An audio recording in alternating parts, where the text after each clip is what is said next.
Praise the Lord. Mark সত্য জীবন এই পেজে আপনাদের স্বাগত। আজকে ডেলি ব্রেডে যে অংশটা পাওয়া গেছে সেটা হচ্ছে জাকবের পত্রিকা 3-এর জিহ্বা সম্পর্কে ছোট্ট একটা আমাদের শরীরের অংশ জিহ্ব সেই সম্পর্কে এখানে বলা হয়েছে। কি দেখা যাক। তদ্রূপ জিহ্বা ক্ষুদ্র অঙ্গ বটে, কিন্তু মহাদর্পের কথা কহে। দেখো কেমন অল্প অগ্নি কেমন বৃহৎ ব্রণ প্রজ্বলিত করে। যখন দাবানল লাগে তখন কি বিরাট বড় কোনো আগুন লাগে? জাস্ট ছোট্ট একটা আগুনের চিঙ্গারি, যেটা বলে ছোট্ট একটা আগুনের ফুলকি একটা পুরো দাবানল করে দেয়। সেরকম জিহ্বা ও অগ্নি আমাদের অঙ্গসমূহের মধ্যে জিহ্বা অধর্মের জগৎ হইয়া রইয়াছে। তাহা সমস্ত দেহ কলঙ্কিত করে ও প্রকৃতির চক্রকে প্রজ্বলিত করে এবং আপনি নরকানলে জ্বলিয়া ওঠে।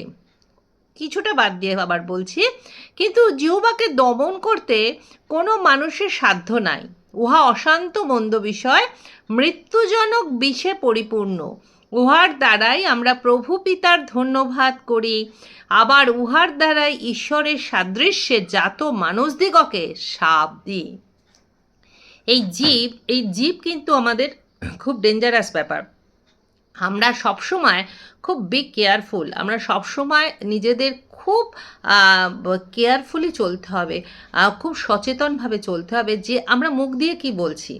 কারণ এই জীব এমন একটা জিনিস, যখন আমরা প্রভুতে আসি, প্রভুর দ্বারা ব্লেসড হই, তখন আমরা কি প্রভু আমাদের এমন অধিকার দিয়েছে, পুরোপুরি প্রভুর সাথে আমরা যখন চলি, ঈশ্বর আমাদের এমন অধিকার দিয়েছে যে যেগুলো আমরা মুখ দিয়ে বলি অনেক সময় সেই জিনিস হয়। বাস্তবিক জীবনে দেখা যায় যে আমরা আমাদের সন্তানদের পড়াশোনা এই সমস্ত নিয়ে যখন কিছু আমরা খুব ডিপ্রেসড হয়ে যাই, আমরা বলতে থাকি তোর দ্বারা আর কিছু হবে না, তোর দ্বারা আর সম্ভব না।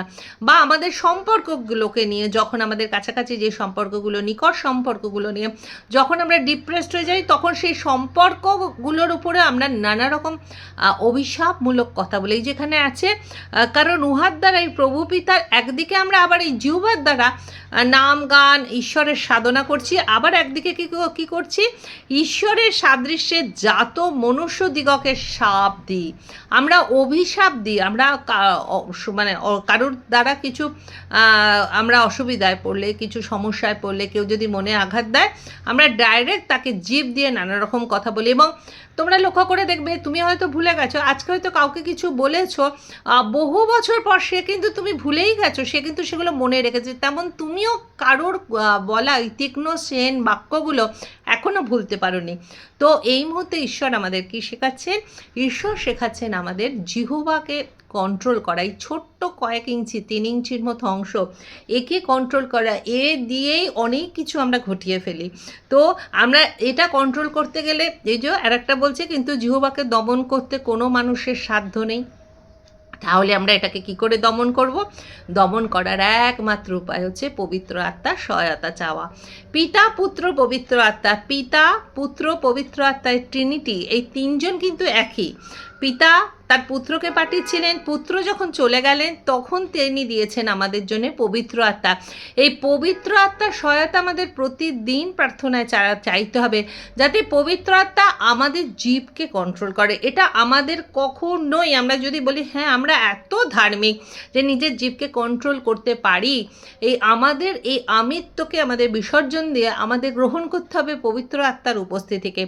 যখন আমরা পবিত্র আত্মাকে অ্যালাউ করব, যখন আমরা অ্যালাউ করা নয়, আহ্বান জানাবো পবিত্র আত্মাকে যে তুমি আমাদের জীবনে এসো এবং আমাদের সমস্ত মন, আত্মা, মানে অন্তর, সব কিছু তুমি কন্ট্রোল করো। সবার আগে কন্ট্রোল করো আমাদের জীবকে, কারণ এই জীব দিয়ে আমরা প্লাস মাইনাস অনেক কথা বলি।